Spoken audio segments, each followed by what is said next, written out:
Urdu novel zone میں خوش آمدید۔ ہم پڑھ رہے ہیں میرا بخت از قلم سحر ساجد، اور آج ہم پڑھیں گے قسط نمبر 8۔ منظر تکلیف دہ تھا اور چیخ اضطراری عمل، اور اس کے بعد کا دوسرا عمل بھی اضطراری تھا۔ وہ بھاگ کر احتشام الدین کے پاس پہنچی تھی۔ وہ منہ کے بل فرش پر گرے ہوئے تھے اور اٹھنے کی سکت نہ رکھتے تھے۔ ابو! اس کے لرزتے ہاتھوں میں اتنا دم نہ تھا کہ انہیں سیدھا کر پاتی۔ رشیدہ الگ کھڑی لرز رہی تھی۔ اسے یوں ہلکان ہوتا دیکھ کر ایک دم آگے بڑھی۔ ان دونوں نے مل کر احتشام صاحب کو سیدھا کیا، بڑی مشکل سے گھسیٹ کر دیوار سے ٹیک لگوائی۔ رشیدہ، پانی لاؤ جلدی۔ ابو! اس نے احتشام صاحب کا چہرہ تھپتھپایا۔ وہ ہوش میں تھے مگر خود کو سنبھال نہیں پا رہے تھے، ایسے جیسے اعضاء اپنے مخصوص افعال انجام دینے سے قاصر ہوں۔ رشیدہ کے پانی لاتے ہی اس نے گلاس ان کے لبوں سے لگایا۔ 2 گھونٹ لے کر انہوں نے سر دیوار کے ساتھ لگایا۔ فون دو مجھے۔ رشیدہ پھر باہر بھاگنے لگی۔ ابو کا دے دو، جلدی کرو، وہ چلائی۔ جلدی نمبرز پش کرتے ہوئے ایک نظر ابو کو دیکھا۔ ایسا لگا کسی نے اس کا کلیجہ ہاتھوں میں لے کر مسل دیا ہو۔ اس کی ہچکیاں بے قابو ہونے لگیں۔ نہیں پلیز اللہ جی نہیں، سسکیاں بھرتے ہوئے اور ہچکیاں دباتے ہوئے لرزتے ہونٹوں کے ساتھ وہ کال اٹھائے جانے کی منتظر تھی۔ ایمبولینس آنے میں جو وقت لیتی وہ اس وقت کو بچانا چاہتی تھی۔ آپ کے مطلوبہ نمبر سے، اس نے بے یقینی سے فون کو کان سے ہٹا کر دیکھا۔ اس نے وہی نمبر دوبارہ ملانے کی حماقت نہیں کی۔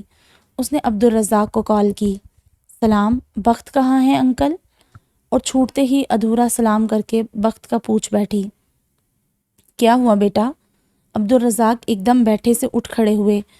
ابو وہ ٹھیک نہیں، ہسپتال لے کر، اتنا ہی کہہ پائی۔ میں آتا ہوں۔ بخت کہاں ہے انکل؟ اس کی آواز شدت سے پھٹ گئی تھی۔ وہ کچھ لمحوں کے لیے خاموشی چھائی رہی۔ ٹور پر گیا ہے۔ اور پھر آہستہ سے کہا گیا، عرشیہ کے لیے سر پر پہلے اگر ایک آسمان گرا تھا تو اب پیروں تلے سے زمین بھی کھسک گئی تھی۔ اس کا فون والا ہاتھ ڈھلک کر پہلو میں جا گرا۔ فون میں سے اب بھی کوئی آواز آ رہی تھی۔ ایک نظر اس نے باپ کو دیکھا۔ وہ نیم جان وجود لیے، آنکھیں بند کیے، دیوار سے سر ٹکائے بیٹھے تھے، ایسے کہ گردن ایک طرف کو ڈھلکی ہوئی تھی۔ وہ گھٹنوں کے بل زمین پر ڈیس سی گئی۔ کسے پکارے؟ رشیدہ روتے ہوئے احتشام صاحب کے کبھی پیروں کے تلوے مسلنے لگتی، کبھی ہاتھوں کی ہتھیلیاں۔ اس سے پہلے کہ مزید دیر ہوتی وہ ایک جھٹکے سے اٹھی۔ ابو اٹھیں، سنتے ہیں، تھوڑی ہمت کریں۔ اس نے بازو سے پکڑ کر انہیں اٹھانا چاہا تو بازو کسی بے جان چیز کی طرح پھسل کر اس کے ہاتھوں سے نکل گیا۔ اس نے لبوں تک آتی چیخ کو حلق میں روکا، لیکن پھنسی ہوئی نکلنے والی آواز شدت لیے ہوئے تھی، مگر اس کو حوصلہ رکھنا تھا۔ رشیدہ، گاڑی کی چابی لو اور پچھلا دروازہ کھولو، جلدی کرو۔ روتے ہوئے رشیدہ کو کہہ کر اس نے ابو کو دیوار سے ذرا سا آگے کیا، خود پیچھے بیٹھی۔ پیچھے سے دونوں بازو ان کے سینے پر سختی سے جما کر پوری قوت سے انہیں دروازے کی طرف گھسیٹا تھا، اور ایسا کرتے ہوئے اس کا دل پھٹ رہا تھا۔ وہ رو رہی تھی۔ وہ اپنے باپ کو ایسے نہیں دیکھ سکتی تھی، مگر وہ کیا کرتی؟ بھری دنیا میں اکیلا رہ جانا کیا ہوتا ہے، یہ کوئی عرشیہ احتشام الدین سے اس وقت پوچھتا۔ رشیدہ گاڑی کا دروازہ کھول کر اندر آ گئی تھی۔ اسے یوں باپ کے ساتھ نبرد آزما دیکھ کر وہ سن ہو گئی، اور پھر ایک دم وہ الٹے پیروں بھاگی، اور جس کا دروازہ سامنے نظر آیا اس نے کھٹکھٹا دیا۔ سامنے ہی گھر تھا، اور رشیدہ نے ایک جوان مرد کو باہر نکلتا دیکھ کر شکر ادا کیا۔ وہ روتی جا رہی تھی اور ہاتھ سے سامنے والے گیٹ کی طرف اشارہ کر رہی تھی۔ کئی سالوں سے ہمسائیگی تھی۔ وہ لڑکا بنا کچھ سوچے سمجھے اندر کو دوڑا۔ ابو تھوڑی سی ہمت کریں پلیز۔ وہ جب اندر آیا تو عرشیہ اب رکوع کی حالت میں جھکے احتشام صاحب کو گھسیٹتے ہوئے کہہ رہی تھی، عرشیہ؟ احتشام صاحب کے لب ہلے۔ جی ابو۔ اس نے فوراً کان ان کے لبوں کے پاس کیا۔ مجھے کچھ نظر نہیں اور اس سے پہلے کہ عرشیہ کے ہاتھوں سے ان کا وجود چھوٹتا، اس لڑکے نے فوراً آگے بڑھ کر احتشام صاحب کو پکڑا۔ رشیدہ، ٹانگیں پکڑو، وہ کہہ رہا تھا، اور عرشیہ ساکت کھڑی ان دونوں کو احتشام صاحب کو بمشکل گاڑی میں ڈالتے ہوئے دیکھ رہی تھی۔ اس کی آنکھیں بھری، ایک آنسو گال پر پھسلتا چلا گیا۔ عرشیہ باجی جلدی کریں۔ آواز کو سن کر اس نے پیر اٹھائے تو لڑکھڑا کر دیوار سے جا لگی، پھر پوری قوت لگا کر خود کو دیوار سے الگ کیا۔ دکھ نے زہر میں بجھے تیر کی طرح اس کے دل پر وار کیا تھا۔ غم کے بھاری سم اس کے وجود کو کچلے جا رہے تھے۔ اللہ! طیب ہمسایوں کا لڑکا گاڑی اڑائے لیے جا رہا تھا۔ اس نے ونڈ اسکرین کے پار نظر آتے آسمان کی طرف نظریں اٹھائیں۔ میرا باپ مجھے دے دیں۔ دعا جب آہ میں بدلتی ہے تو اس کی انرجی عرش تک ہلا دیتی ہے۔ ملٹیپل سکلروسس MS پورے 2 دن کے لگاتار مختلف قسم کے ٹیسٹ اور اسکیننگ کے بعد جو لفظ ڈاکٹر کے منہ سے ادا ہوئے تھے وہ محض 2 الفاظ MS تھے۔ اس کا تھکا ہارا وجود گرنے کے سے انداز میں کرسی کی پشت سے جا ٹکرایا، اور ڈاکٹر کہہ رہا تھا کہ یہ ایک شدید اٹیک تھا۔ ڈاکٹر فاطمی نے ایک نظر اس کے چہرے پر ڈالی۔ وہ یوں بیٹھی تھی جیسے اس کا ذہن کا رابطہ ارد گرد کے ماحول سے کٹ چکا ہو۔ اندر ہی اندر ایک گہری سانس نیچے اتار کر وہ کرسی چھوڑ کر اس تک آئے۔ میز کے کنارے کا سہارا لیتے ہوئے اس کی کرسی کے پاس کھڑے ہو کر انہوں نے عرشیہ کے سر پر ہاتھ رکھا۔ عرشیہ نے نظریں اٹھا کر انہیں دیکھا۔ حوصلہ بیٹا، احتشام تمہیں ایسے دیکھ کر اپنی بیماری سے لڑ بھی نہیں پائے گا۔ اس کی میڈیسن، اس کا علاج، اس کی شفا، اس کی بیماری سے لڑنے کی طاقت، اس کی ول پاور، سب کچھ اب تم ہو۔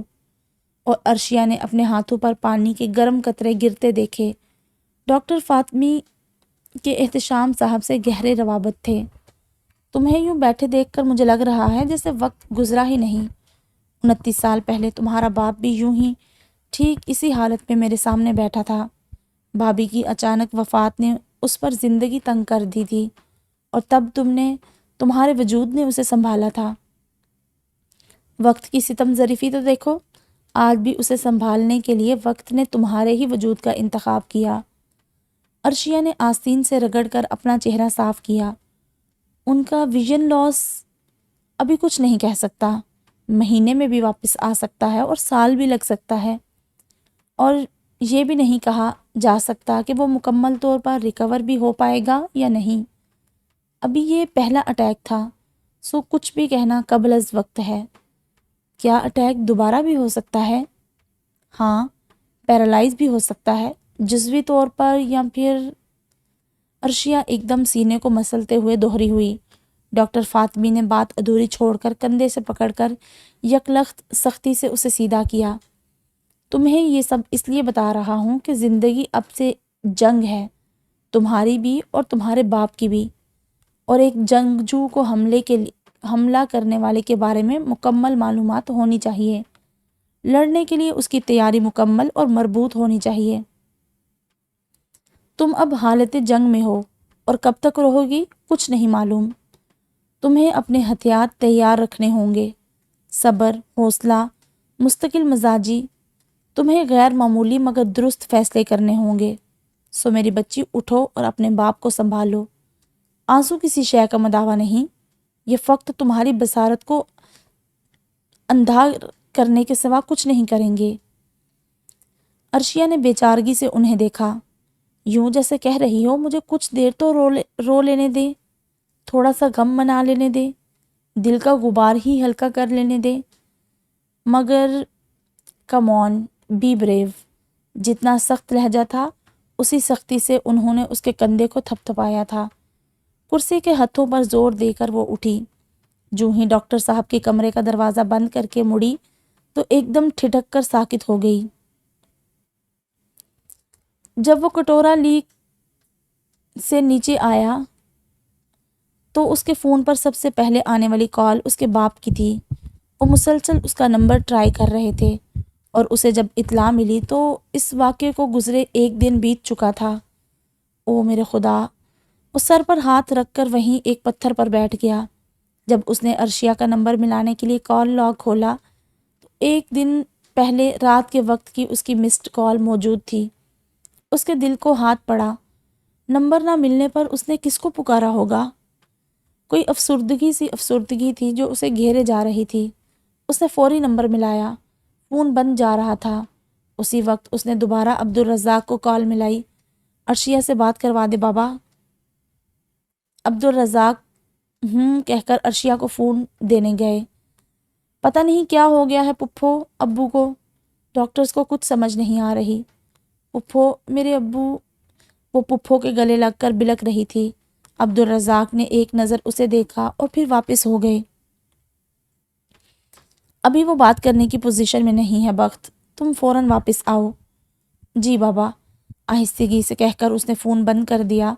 وہ ایسے بیچ راہ میں ٹور کو چھوڑ کر نہیں جا سکتا تھا۔ اس نے ان سب افراد سے معاوضہ لے رکھا تھا، کسی ایمرجنسی کی صورت میں بھی وہ سب کو ہانک کر واپس نہیں لا سکتا تھا۔ اس کا ذہن تیزی سے جمع تفریق کر رہا تھا۔ کیا انتظام کرنے تھے، چیزوں کو ترتیب کیسے دینی تھی، کس سے کہاں، کس لیے رابطہ کرنا تھا۔ اس کا دماغ لائحہ عمل بنانا چاہتا تھا، مگر دل پر چھانے والی کیفیت یہ ہونے نہیں دے رہی تھی۔ اور ایسے میں بخت عبدالرحمن کے تعلقات کام آئے تھے۔ وہ ان علاقوں میں آتا جاتا رہتا تھا، ہوٹلز، گائیڈز، ریسٹورانٹس، سب سے واقفیت بھی تھی اور تعلقات بھی۔ اس نے آدھے معاوضے پر گائیڈ ہائر کیا، باقی کا معاوضہ کام ہونے کے بعد وہ اسے ٹرانسفر کر دیتا۔ رہائش کی پری بکنگ کروا رکھی تھی۔ اپنے ساتھ موجود عملے کے افراد کو سب کچھ سمجھا کر کسی بھی ذرا سے مسئلے کی صورت میں اس سے رابطہ کرنے کی تلقین کرتے ہوئے سیاحوں کو ایمرجنسی سے آگاہ کر کے ان سے معذرت کر کے وہ واپسی کے لیے کوئی گاڑی بک کروانا چاہتا تھا، مگر سیزن آن ہونے کی وجہ سے اسے کوئی گاڑی نہ مل سکی۔ مجبوراً لوکل ٹرانسپورٹ پر آنا پڑا، جس کی وجہ سے وہ دوسرے روز شام کو اسلام آباد پہنچا تھا۔ اور اس سارے سفر میں اس کے ذہن کے ساتھ ایک خوف چپک سا گیا تھا، اگر کبھی بابا کے ساتھ ایسا ہوا تو۔ اور اس سوچ کے بعد اس کے جسم میں سانپ رینگنے جیسی لہر اٹھی کہ اس کا جسم پسینے میں بھیگ جاتا۔ عرشیہ احتشام الدین، تم نے کس طرح اس صورتحال کو فیس کیا ہوگا؟ بے بس سا ہو کر اس نے سر اگلی نشست کی بیگ سے ٹکایا تھا۔ اسے کچھ ہوا تھا، وہ ٹھیک نہیں تھی۔ ایک لمحے کے لیے اس نے سوچا کہ شاید یہ خلاف معمول بات تھی جو اس کے ایسے رد عمل کا باعث بنی تھی، مگر نہیں۔ آنکھیں سکیڑے کسی سوچ کے زیر اثر اس کے دماغ نے جیسے وہ لمحہ ریوائنڈ کیا، وہ تاثرات، وہ اگلے ہی لمحے وہ بھی کمرے سے باہر اس کے پیچھے گیا، لوگوں کے درمیان سے نسبتاً تیز تیز قدم اٹھاتے ہوئے گزرا اور ہال کو کراس کرتے ہی اس نے سیڑھیوں کی طرف دوڑ لگائی تھی۔ اور جب وہ پارکنگ لاٹ میں پہنچا تو وہ گاڑی اسٹارٹ کر چکی تھی۔ اس کی طرف آتے ہوئے حسن نے بے ساختہ آواز دی تھی، ادا، اور ادا نے کلچ پر سے پاؤں اٹھا دیا۔ اس کی نظروں کی گرفت سے ادا کا ایک ہاتھ سے سٹیئرنگ سنبھالنا چھپا نہ رہ سکا تھا۔ یا خدا، وہ کیا کرنے جا رہی تھی؟ گھٹنوں پر ہاتھ رکھے رکوع کی حالت میں جھکے ہانپتے ہوئے اس نے ادا کی گاڑی کو پارکنگ لاٹ سے نکلتے دیکھا، مگر وہ کمپنی کی حدود سے ایگزٹ کا بیریئر کراس کیے بنا نہیں جا سکتی تھی۔ حسن نے فوراً بیریئر پر موجود سیکیورٹی والوں کو کال ملائی۔ انجینئرنگ ڈپارٹمنٹ سے حسن احمد بات کر رہا ہوں، 163 نمبر کی کار ایگزٹ کی طرف آ رہی ہے، اسے جانے نہیں دینا، میرے آنے تک روک کر رکھیں۔ اور ایک بار پھر اس نے ایگزٹ کی طرف دوڑ لگائی تھی۔ وہ عجیب غم بھرے غصے کی لپیٹ میں تھی۔ اس کا نمبر بند کیوں تھا؟ وہ کیوں اس کے پاس تب نہیں تھا جب اس کی ضرورت اسے ہمیشہ سے زیادہ تھی؟ کیوں وہ بنا بتائے ٹور پر چلا گیا؟ آخر کیوں؟ بخت نے اس کا یوں ساکت ہو جانا نوٹس کیا تھا۔ ایسے کسی لمحے کا سامنا کرنا، دلاسا دینا، تسلی کے بول کہنا۔ اف! بخت نے گہری سانس بھر کر منہ پر ہاتھ پھیرا اور پھر سست قدموں سے اس تک آیا۔ وہ ابھی تک اپنے اندر اٹھتے ابال کے زیر اثر وہیں دروازے پر کھڑی تھی۔ بخت نے ہاتھ کے اشارے سے اسے سائڈ پر ہونے کو کہا۔ اسے تو یہ تک معلوم نہیں تھا کہ کوئی مریض اس کے دروازے سے ہٹنے کے انتظار میں ہے۔ وہ دروازے سے دور ہٹ کر دیوار سے ٹیک لگا کر کھڑی ہو گئی۔ سوری، مجھے تمہارے پاس ہونا چاہیے تھا۔ اور اس بات پر اس نے نظریں اٹھا کر براہ راست اس شخص کو دیکھا۔ وہ جینز کی جیبوں میں ہاتھ ڈالے سر جھکائے کھڑا تھا۔ چہرے پر سفر کی تھکان تھی، لباس ملگجا سا ہو رہا تھا، کندھوں پر موجود بیک پیک تک نہ اٹھا رہا تھا۔ زندگی میں وہ بس ایک شخص ہوتا ہے جو آپ کے لیے، آپ کے ساتھ کندھے سے کندھا ملا کر کھڑا ہونے کے لیے سب کچھ چھوڑ کر آ سکتا ہے، اور بخت عبد الرحمن اس کی زندگی میں وہ واحد شخص تھا۔ آفتوں کے دور میں چین کی گڑی ہے تو بخت۔ اس نے سر اٹھایا اور وہ گمسم اس کا چہرہ دیکھنے لگی۔ اسے وہ چہرہ دیکھنا تھا جسے وہ سر جھکائے چھپائے ہوئے تھا۔ یہاں سب تھے۔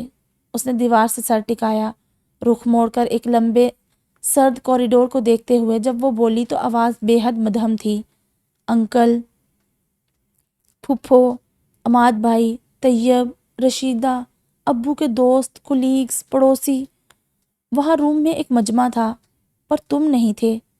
تو میرے لیے جیسے اس دھرتی پر کوئی انسان ہی نہیں بچا تھا۔ مجھے کچھ سمجھ ہی نہیں آ رہا تھا۔ اس نے کسی بچے کی طرح منہ بسورا۔ بخت نے اسے بولنے دیا۔ اس کا کتھارسس ضروری تھا، اور پھر وہ اچانک ہونٹ بھینچ کر چپ ہو گئی، شاید آنسو روک رہی تھی۔ اس نے ایک نظر عرشیہ کو دیکھا، متورم چہرہ، بھیگی پلکیں، خشک ہونٹ، آنکھوں کے گرد ہلکے سلوٹ زدہ لباس، لان کا مسئلہ ہوا دوپٹہ سر پر تھا، مگر پھر بھی الجھے بے ترتیب بال دیکھے جا سکتے تھے۔ عرشیہ، مشکلات، مصائب، پریشانیاں انسانوں پر ہی آتی ہیں، ہمیں ہی یہ جھیلنی ہوتی ہیں، اس لیے صبر، حوصلہ۔ ہاں، اور میں ہوں نا۔ اس قدر نرمی اور پیار سے وہ بولا تھا کہ بے ساختہ عرشیہ نے بخت کا چہرہ دیکھا۔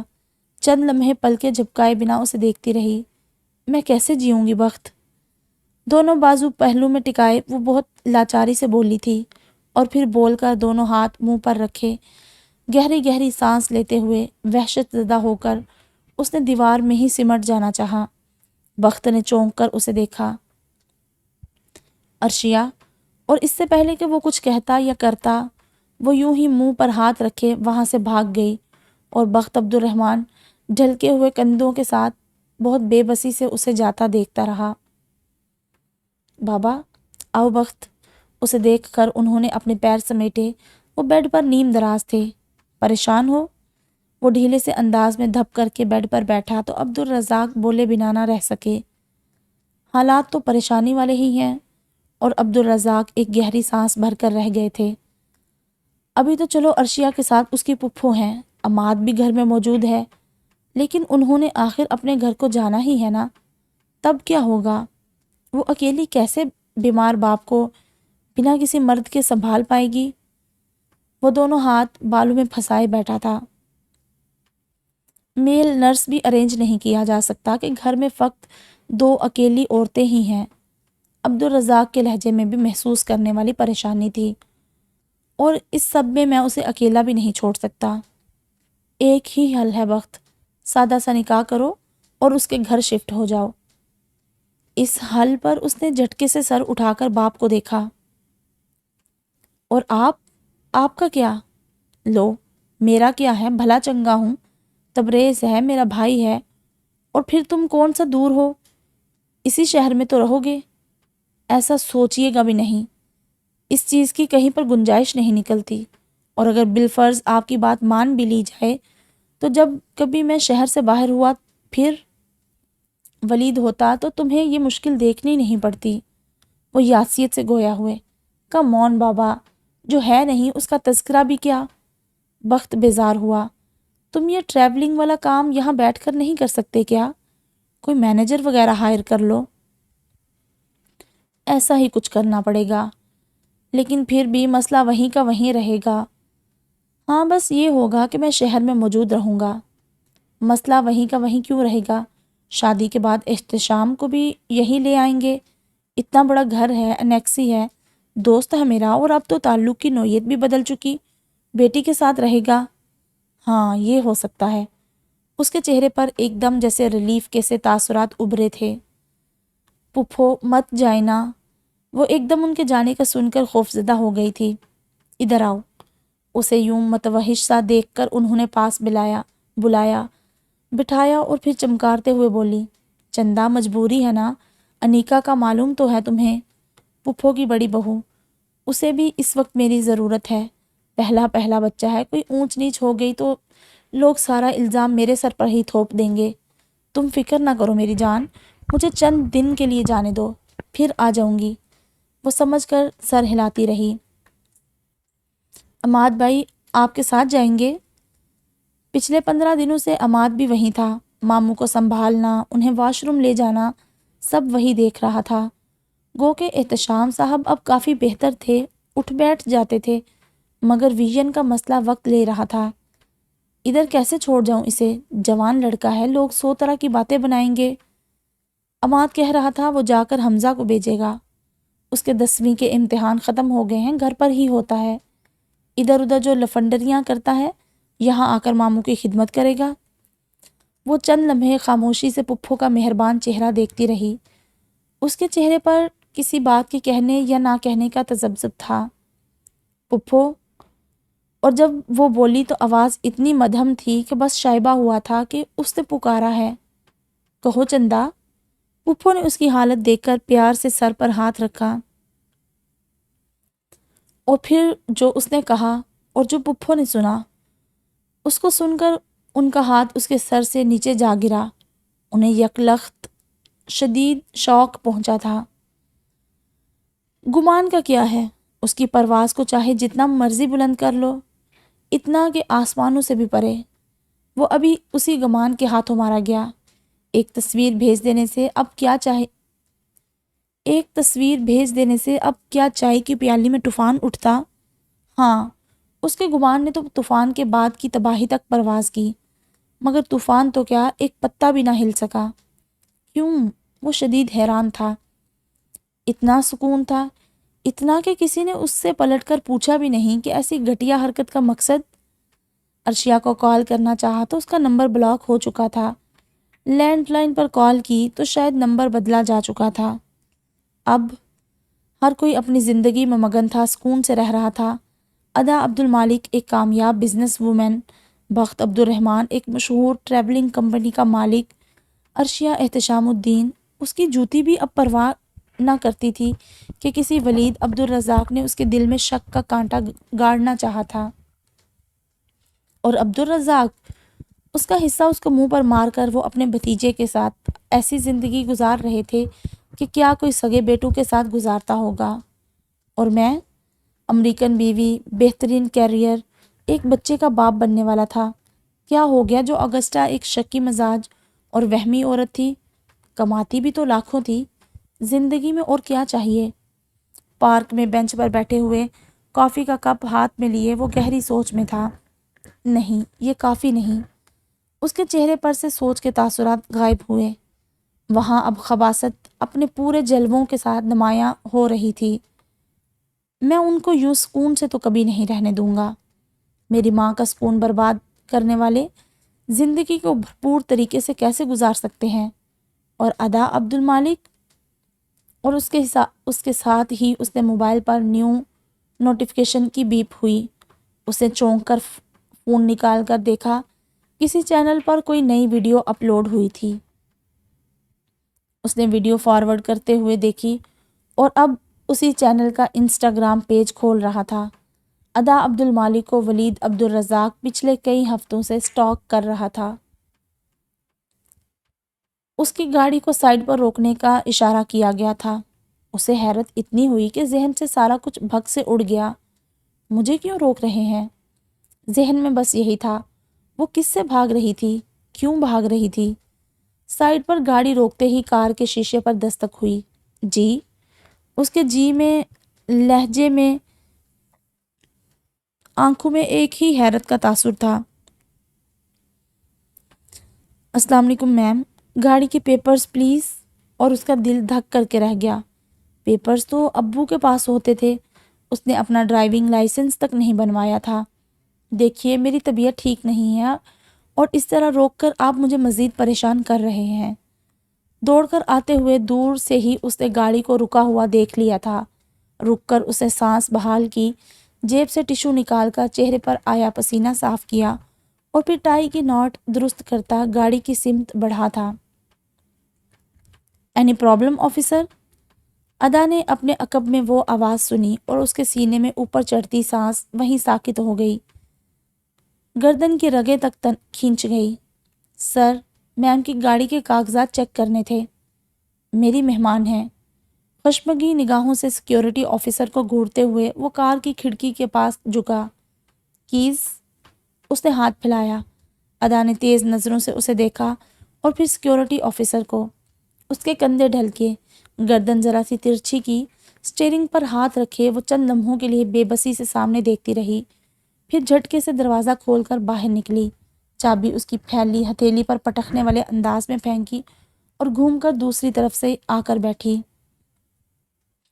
اور اس کے گاڑی میں بیٹھنے تک حسن نے سر کو خم دے کر آفیسر کا شکریہ ادا کیا۔ آفیسر کے ہونٹ ذرا سے پھیلے اور اس نے بھی سر کو خم دے کر شکریہ وصول کیا۔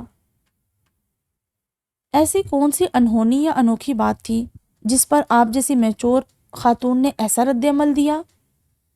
گاڑی میں بیٹھتے ہی جیسے وہ کمپنی کی حدود سے باہر نکلے تو اس نے ایک نظر ادا کے چہرے کو دیکھا۔ نظر لوٹتے لوٹتے بھی اس کے گھٹنے پر جا پڑی۔ مائی گاڈ!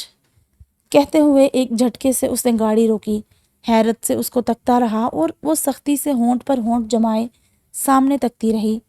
اس نے یو ٹرن لیا اور گاڑی کسی قریبی کلینک کے راستے پر ڈال دی، اور جب وہ ڈریسنگ کروا کر گاڑی میں بیٹھی تو حسن ماتھے پر بل لیے بولا، پرپوز ہی تو کیا تھا نا، کوئی کن پٹی پر گن نہیں رکھتی تھی۔ اور وہ ہونٹ بیچے، رخ موڑے، دونوں ہاتھ گود میں رکھے خاموشی سے کار ونڈو سے باہر دیکھتی رہی۔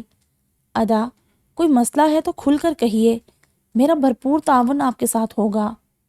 اس نے رخ موڑ کر حسن کو دیکھا، کوہنی سیٹ کی بیک پر ٹکائے رخ اس کی طرف موڑے وہ پوچھ رہا تھا۔ وہ چہرہ، اس کے نقوش، وہ حسن ہی تھا، وہ کوئی اور کیسے ہو سکتا تھا؟ ادا نے تھک کر نگاہ پھیری۔ آپ کے تعاون کی حد کیا ہے؟ چہرے کے تاثرات اور باڈی لینگویج کے برعکس جب بولی تو لہجہ مضبوط تھا۔ حسن نے چونک کر اس کی طرف دیکھا۔ آپ کون سی حد جاننا چاہتی ہیں؟ ادا نے گردن موڑ کر اسے دیکھا۔ گھر تک چھوڑ دیں گے یا میں؟ اور حسن نے بنا کوئی سوال کیے ایک گہری سانس بھر کر گاڑی سٹارٹ کی اور پھر تمام راستے کوئی دوسری بات نہ ہوئی نہ سوال۔ آپ کیسے واپس جائیں گے؟ جب گھر نزدیک آنے لگا تو اچانک ادا کو خیال آیا، کیب سے، اور کیسے؟ ایسا کریں آپ گاڑی لے جائیں اور پھر کل اسے واپس کرنے آؤں گا تو پھر کیسے جاؤں گا؟ انتہائی سنجیدگی سے سوال آیا تھا، نہ چاہتے ہوئے بھی ادا کے ہونٹ ذرا سے پھیلے۔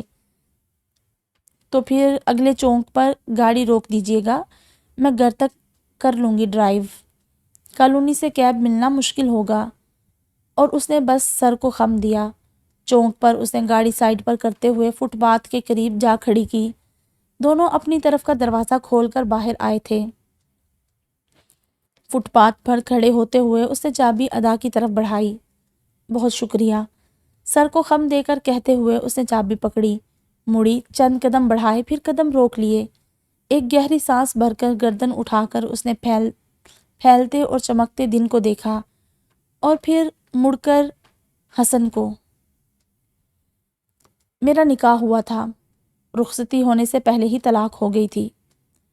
کندھے بالکل سیدھے کیے اٹھی ہوئی گردن کے ساتھ وہ حسن کی آنکھوں میں دیکھ کر بولی، اور پھر اپنی بات کے رد عمل میں اس کے چہرے کے تاثر کو پڑے بغیر مڑ گئی تھی۔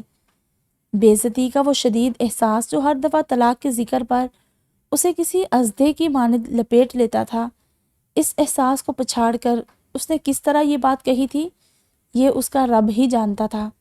وہ بے قصور تھی، اس بے عزتی کی مستحق وہ نہیں، ولید تھا۔ اس کے بازو میں ایک بار پھر وہی لرزش محسوس ہوئی۔ بازو کو سختی سے جھٹک کر بھینسے ہوئے ہونٹوں کے ساتھ، آنکھ میں ٹھہرے آنسو کے ساتھ اس نے ایک جھٹکے سے گاڑی سٹارٹ کی اور پیچھے دیکھے بنا وہاں سے موو کر گئی تھی، اور حسن احمد کو خود اپنے ہی پیش کردہ تعاون کی حد جاننے میں مشکل پیش آئی تھی۔ وہ کتنی دیر سے پلک جھپکے بنا اسے دیکھ رہی تھی۔ اسے خود بھی اندازہ نہیں تھا۔ وہ تو رشیدہ کے بلانے پر جب اس نے گردن موڑی تو گردن میں درد کی اٹھنے والی لہر نے اسے بتلایا کہ وہ کافی دیر سے ایک ہی پوزیشن میں بیٹھی اسے دیکھ رہی تھی۔ بے ساختہ اس کا ہاتھ گردن تک گیا۔ ہاں، بخت کھانا یہیں کھائے گا۔ رشیدہ کے پوچھے جانے والے سوال کا جواب دے کر ہاتھ سے گردن کو دباتے ہوئے وہ پھر سے اپنے سابقہ شغل میں مصروف ہو گئی تھی۔ لاؤنج کی کھڑکی سے باہر لان میں بخت، ابو اور حمزہ بیٹھے تھے۔ بخت کا کام ایسا تھا کہ اس کے لیے چھٹی کا کوئی دن نہیں ہوتا تھا، مگر پھر بھی پچھلے 2 گھنٹے سے وہ احتشام صاحب کے ساتھ تھا۔ وہ اپنی زندگی میں سے کتنے گھنٹے نکال پائے گا؟ عرشیہ کی خاطر، اس کے باپ کے واسطے۔ عرشیہ نے تھک کر جلتی ہوئی آنکھیں موند کر سر صوفے کی پشت پر گرایا۔ کسی احساس کے تحت اس کے گلے میں کچھ اترتا ہوا دکھائی دیا۔ عرشیہ، ایسی نرم پکار جو کسی ریلیکسنٹ کی طرح جسم و جان میں اترتی تھی۔ وہ یوں ہی آنکھیں بند کیے بیٹھی رہی۔ عرشیہ، وہ دوبارہ وہی نرم آواز سننا چاہتی تھی، مگر اب کے ایک آنسو آنکھ کے گوشے سے نکل کر کنپٹی تک پھسلا تھا۔ گلا کھنکار کر سیدھا ہوتے ہوئے اس نے نامحسوس انداز میں آنکھوں کا نمکین پانی صاف کیا۔ ابھی تک پریشان ہو؟ دیکھو تو صحیح انکل کس حد تک سنبھل چکے ہیں۔ 1 مہینے میں ہی ان کا ویژن واپس آنے لگ گیا ہے۔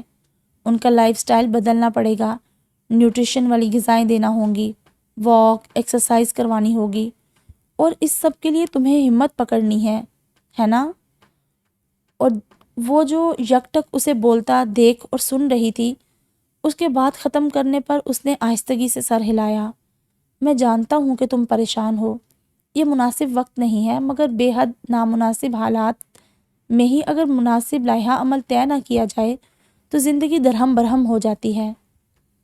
اتنی تمہید کیوں باندھ رہے ہو؟ یہ تمہارا سٹائل نہیں۔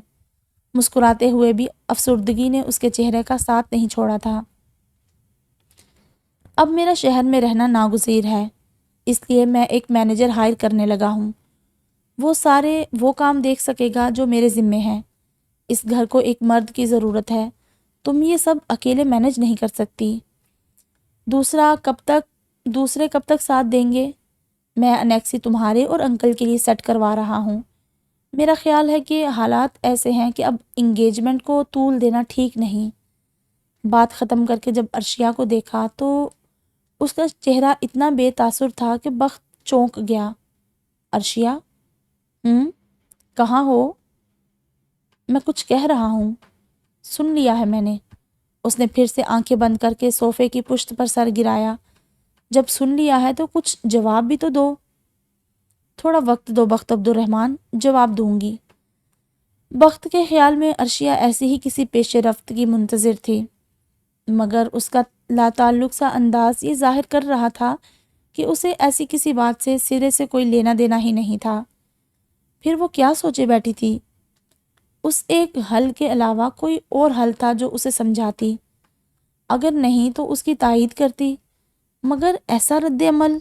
وہ پرسوچ نظروں سے اس کا چہرہ دیکھتا رہا۔ کچھ ڈیزائن بھیج رہا ہوں، سلیکٹ کر لیجئے گا۔ یہ تھی تعاون کی حد۔ پیغام پڑھتے ہی اس کے چہرے پر تلخ تاثرات پھیلے۔ اس دن ماں کے سامنے تو بڑی وکالت کر رہی تھی کہ حقیقت کو چھپا کر کسی کو اپنی زندگی میں شامل نہیں کرے گی، مگر جب حقیقت بتانی پڑی تھی تو 14 طبق روشن ہو گئے تھے۔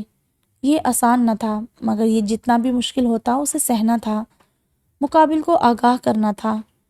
کوئی تو ملے گا نا بخت عبد الرحمن جیسا۔ بخت عبد الرحمن جیسا ہی کیوں؟ بخت عبد الرحمن ہی کیوں نہیں؟ سوال غضب کا اٹھا تھا، مگر جواب اپنے اندر ایک قیامت رکھتا تھا۔ وہ جیسے سن ہو کر رہ گئی، سانس تک ٹھٹر گئی۔ گرنے کی وجہ سے گھٹنے کے علاوہ اور بھی جگہ چوٹیں آئی تھی۔ گھر والوں کو گرنے کا ہی بتایا، یہی بتایا کہ سیڑھیوں سے پاؤں رپٹا، یہ بھی کہا کہ حسن احمد چھوڑ گئے ہیں، بس یہ نہ بتایا کہ وہ بھاگی تھی۔ اگر طبیعت مزمل سی تھی، اب طبیعت مزمل سی تھی۔ مزمحل سی تھی۔ اس کے بیڈ روم کی کھڑکی کے ساتھ بالکنی میں چنبیلی کی بیل چھت تک چڑھی ہوئی تھی۔ کھڑکی کے پاس رکھے کوچ پر نیم دراز وہ اسی بیل پر نظریں جمائے بیٹھی تھی کہ فون پر پیغام موصول ہونے کی آواز ابھری تھی۔ اس نے سانس کھینچ کر آہستگی سے آنکھیں بند کرتے ہوئے دونوں ہاتھ آنکھوں پر رکھے۔ نہیں ادا عبد المالک، کوئی کسی جیسا نہیں ہوتا۔ زندگی میں بس ایک ہی شخص ہوتا ہے جو ہر حال میں، ہر طرح کی صورتحال میں آپ کے کندھے سے کندھا ملا کر کھڑا ہو سکتا ہے، اور وہ بخت عبد الرحمن ہے۔ دوسرا کوئی کیسے ہو سکتا ہے؟ اور ادا عبد المالک کے کندھوں نے ایک جھٹکا کھایا۔ اس نے منہ کھول کر گہری سانس لے کر اس ابال کو روکنا چاہا، مگر آنسو ٹوٹ ٹوٹ کر گرے تھے اور وہ ان آنسوں کے آگے بے بس سی ہو گئی تھی۔ کاش بخت عبد الرحمن ہم نے کسی اور دنیا میں، کسی اور حالات میں ایک دوسرے کو جانا ہوتا۔ تم کسی ولید کے بھائی ہوتے، نہ میں طلاق یافتہ ہوتی، اور اگر ایسا ہوتا تو خدا کی قسم میں تم کو مانگ لیتی کہ ادا عبد المالک کے بخت کا ستارہ تمہارے بنا مانند ہے۔ میں سر اٹھا کر تمہاری آنکھوں میں آنکھیں ڈال کر کہہ سکتی کہ ادا عبد المالک تمہارے ہی قابل ہے، مگر ہم اس دنیا میں ملے ہیں جہاں حالات اور حادثات نے میرے ذہن اور دل کو باندھ کر رکھ چھوڑا ہے۔ بچو، اور وہ جو بری طرح سے ڈر کر چونکی، کیا ہوا بچو؟ پریشان ہو کر اس نے ادا کے دونوں ہاتھ چہرے سے ہٹاتے ہوئے اپنے ہاتھ میں لیے، اور وہ ہونٹ چباتے ہوئے مسلسل آنسوؤں کو روکنے کی کوشش میں تھی۔ سرخ ہوتی ناک کے نتنے پھول اور پچک رہے تھے۔ بچو پلیز کچھ تو بتائیں۔ ادا کا چہرہ اپنے ہاتھوں میں لے کر اس نے انگوٹھوں سے اس کے آنسو صاف کیے۔ حسن نے پرپوز کیا ہے، روتے ہوئے کہہ کر وہ ایک دم اس کے گلے لگی۔ کون حسن؟ وہ جن سے کچن بنوا رہی ہیں؟ اس نے خوشگوار حیرت سے اسے کندھوں سے پکڑ کر سیدھا کیا اور اسے سر ہلا دیا۔ تو اس میں رونے والی کیا بات ہے؟ یہ تو اچھی بات ہے۔ مجھے نہیں کرنی شادی، وہ عجیب بے بسی سے بولی۔ کیوں نہیں کرنی؟ میں ٹھیک نہیں ہوں تارا۔ کیا مطلب؟ تارا بری طرح سے ٹھٹکی۔ اس نے تارا کو دیکھا اور پھر اپنا دایاں ہاتھ فضا میں بلند کیا۔ اس سے پہلے کہ وہ کچھ کہتی فون کی رنگ ہوئی۔ دونوں نے چونک کر فون کی طرف دیکھا۔ وہ بیڈ کی سائڈ ٹیبل پر رکھا تھا۔ تارا اٹھ کر فون تک گئی۔ اوہو، حسن احمد کالنگ، اس نے فون لہرا کر کہا۔ شٹ اپ، اور ادا نے ناگواری سے کہہ کر منہ پھیر لیا۔ کیا مطلب ریسیو نہیں کریں گی؟ وہ بٹن دبا کر رنگ کو سائلنٹ کر چکی تھی اور ادا نے ایک لمحے کو اس کا چہرہ دیکھا۔ لاؤ دو، اور پھر ہتھیلی پھیلائی۔ تارا نے پرجوش ہوتے ہوئے فون اس کے ہاتھ پر رکھا اور چوکڑی مار کر کوچ پر بیٹھ گئی اور بہت اشتیاق سے ادا کا چہرہ دیکھنے لگی۔ اب نکلو یہاں سے بجو، اس نے آنکھیں پھیلائی۔ وہ دروازہ ہے۔ اس نے بے دید ہو کر دونوں ہاتھ سینے پر باندھ کر رخ موڑ لیا۔ اچھا فون تو ریسیو کریں، جا رہی ہوں۔ ٹانگیں نیچی کر کے چپل پہنتے ہوئے پھولے منہ کے ساتھ پیر پٹکتی وہاں سے چلی گئی۔ ادا نے ایک نظر فون کو دیکھا جو بج بج کر خاموش ہو چکا تھا۔ میں تمہارا فون کیوں نہیں اٹھاؤں گی حسن احمد؟ ضرور بات کروں گی۔ تمہارا کیا خیال ہے؟ مجھے تمہارے تعاون نہ کرنے سے کوئی فرق پڑتا ہے؟ تم کیا جانو؟ تم سے بات ہی اس لیے کی تھی تاکہ تم انکار کر دو۔ لبوں پر تلخ مسکراہٹ لیے اسے سر جھٹکا اور ایک بار پھر اس کے فون پر پیغام موصول ہونے کی آواز آئی۔ اس نے چونک کر فون کو دیکھا۔ میں آپ سے ملنا چاہتا ہوں، اور حیرت کے مارے وہ ٹیک چھوڑ کر سیدھی ہوئی، چند لمحے ماتھے پر بل ڈالے اس پیغام کو تکتی رہی اور پھر بے دم ہو کر کوچ کی پشت سے جا لگی۔ ایک ہاتھ میں ٹیب پکڑے وہ انہیں اخبار پڑھ کر سنا رہی تھی اور دوسرے ہاتھ سے سیب کی کاش ایک ان کے منہ میں ڈال دی، ایک اپنے منہ میں۔ یہ تم اپنی صحت بنا رہی ہو یا میری؟ اسے یوں برابر کی چوٹ پر پھل کھاتے دیکھ کر احتشام صاحب مسکرا کر بولے، دونوں کی۔ اس نے رک کر انہیں دیکھا اور پھر ہنس دی۔ رشیدہ، اور سیب لاؤ، ابو کو لگ رہا ہے میں ان کے حصے کا بھی کھائے جا رہی ہوں۔ اس کے وہیں بیٹھے بیٹھے رشیدہ کو یوں آواز دینے پر احتشام صاحب ہنس پڑے۔ عرشیہ نے ایک نظر انہیں دیکھا، سیب کی کاش ان کے منہ میں ڈالی اور پھر سے خبریں پڑھنے لگے۔ خبریں سننے کے ساتھ ساتھ وہ اس کے چہرے کو بغور دیکھ رہے تھے۔ تم نے کیا سوچا ہے عرشیہ؟ خبریں سنتے سنتے ایک دم وہ بولے۔ کس بارے میں ابو؟ ٹیب کو سائڈ پر رکھ کر ان کا منہ صاف کرتے ہوئے وہ یوں انجان بنی جیسے جانتی ہی نہ تھی کہ وہ کیا پوچھ رہے ہیں۔ ان کی نظر تھوڑی متاثر ہوئی تھی مگر ویژن واپس آ گیا تھا۔ میرا خیال ہے تمہاری شادی کر دینی چاہیے۔ جیسے جیسے وہ جملہ مکمل کرتے گئے اس کے ماتھے کے بل ویسے ویسے بڑھتے گئے۔ جی صحیح کہہ رہے ہیں احتشام صاحب، اب یہی وقت تو سب سے مناسب ہے۔ آپ بستر پر پڑے ہیں اور میں آپ کو آپ کی اس آل اولاد کے سر پر چھوڑ کر اگلے گھر سدھار جاؤں جو کہ سرے سے ہے ہی نہیں۔ ٹھنڈا لہجہ مگر طنز سے بھرپور تھا۔ وہ سنجیدہ تھے مگر پھر بھی مسکرا دیے۔ ٹھیک تو ہوں، اب نظر بھی آنے لگ گیا ہے، چل پھر بھی لیتا ہوں، اور اس عمر میں اتنا بھی نعمت ہوتا ہے بیٹے۔ اسے کوئی رونا وونا نہیں آ رہا تھا، الٹا اس کے دماغ کو گرمی چڑھتی جا رہی تھی۔ ایک بات تو بتائیے ابو، یہ پاکستانی ماں باپ کو اپنے بچوں کی شادی کا خیال تب ہی کیوں آتا ہے جب وہ شدید بیمار ہوتے ہیں اور جب ان کو آل اولاد کی سب سے زیادہ ضرورت ہوتی ہے؟ آپ کو میں کہاں سے بیوقوف دکھتی ہوں؟ آج آپ بتا ہی دیں۔ زندگی کا کچھ پتہ نہیں ہوتا نا، وہ تو میری کا بھی نہیں۔ وہ کہی جانے والی اگلی بات سمجھ کر ترنت بولی، تم تو جوان جہان ہو، تو کیا جوان جہانوں کو موت نہیں آتی یا آ نہیں سکتی؟ فضول بات مت کرو عرشیہ۔ ان کی ساری نرمی ہوا ہوئی۔ میں بھی آپ سے یہی کہنا چاہتی ہوں۔ اس نے بھی نرمی نہیں دکھائی۔ کب تک سنبھالو گی مجھے؟ جب تک آپ ٹھیک نہیں ہو جاتے۔ یہ بیماری تو اب ساتھ ساتھ ہی ہے، تو میں کون سا کہیں جا رہی ہوں؟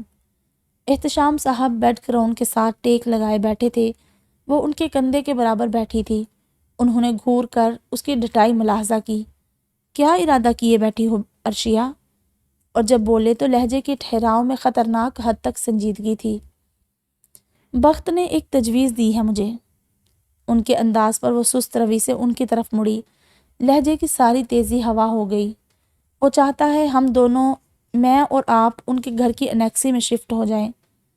بات کرتے کرتے اس کا سر جھک گیا اور اس کے ہاتھوں کی حرکت میں اضطرار تھا۔ کیا تم اپنے باپ کو نہیں جانتی عرشیہ؟ ان کی آواز کئی لمحوں بعد ابھری تھی۔ اس نے ہونٹ ایک دم بھینچے، گلے میں کچھ اترتا دکھائی دیا۔ آپ کیا سوچے بیٹھے ہیں ابو؟ بولی تو آواز میں کسی نمی کا رچاؤ سا تھا۔ یہی کہ تمہیں جلد از جلد رخصت کر دوں۔ اور آپ کا کیا؟ دکھ بھری حیرت سے اس نے سر اٹھا کر تیز نظروں سے انہیں دیکھا۔ ہر مسئلے کا حل ہوتا ہے عرشیہ، کوئی بھی شے ناممکن کے زمرے میں نہیں آتی۔ یہ اپنی رشیدہ ہے نا، اس کی ماں شادی کرنا چاہتی ہے اسے اور اس کے میاں کو یہاں اپنے پاس ہی رکھ لوں گا، گھر بھی سنبھال لیں گے اور مجھے بھی۔ میں کون سا لولا لنگڑا ہو گیا ہوں؟ ذرا طبیعت کچھ اور سنبھلتی ہے تو کلینک جانا بھی شروع کر دوں گا۔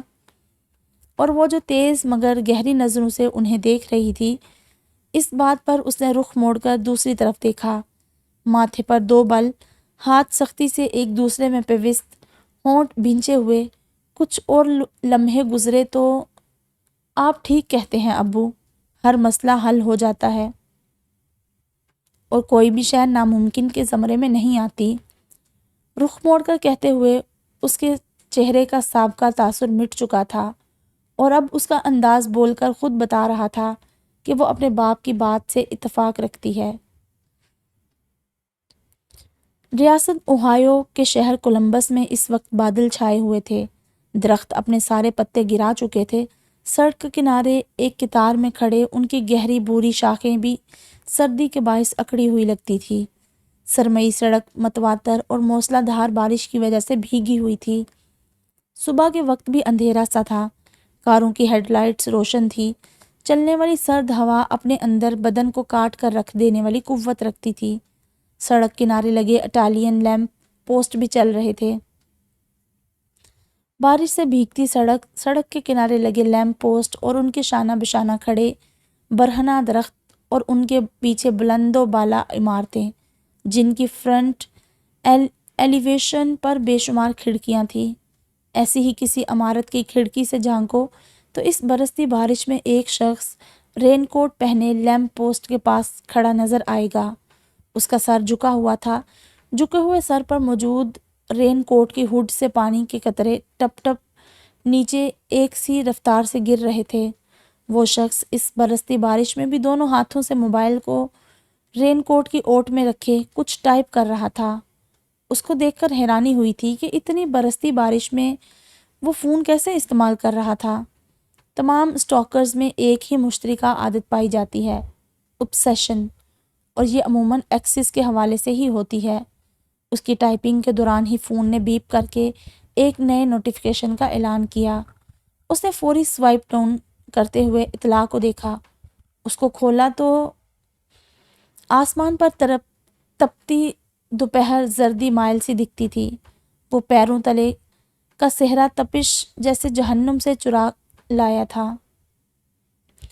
ایسے میں اسکرین پر چولستان کی عورتیں سبز، سرخ، نارنجی، پیلے گھاگھروں میں ملبوس، گھونگھٹ نکالے، کندھے سے ذرا نیچے تک سفید موٹی موٹی کڑے نما چوڑیاں چڑھائے ایک قطار میں کھڑی نظر آتی تھی، اور ایک پانی کی ٹونٹی تھی جس میں سے قطرہ قطرہ پانی ایک عورت کے ہاتھ میں پکڑے برتن میں ٹپکتا تھا۔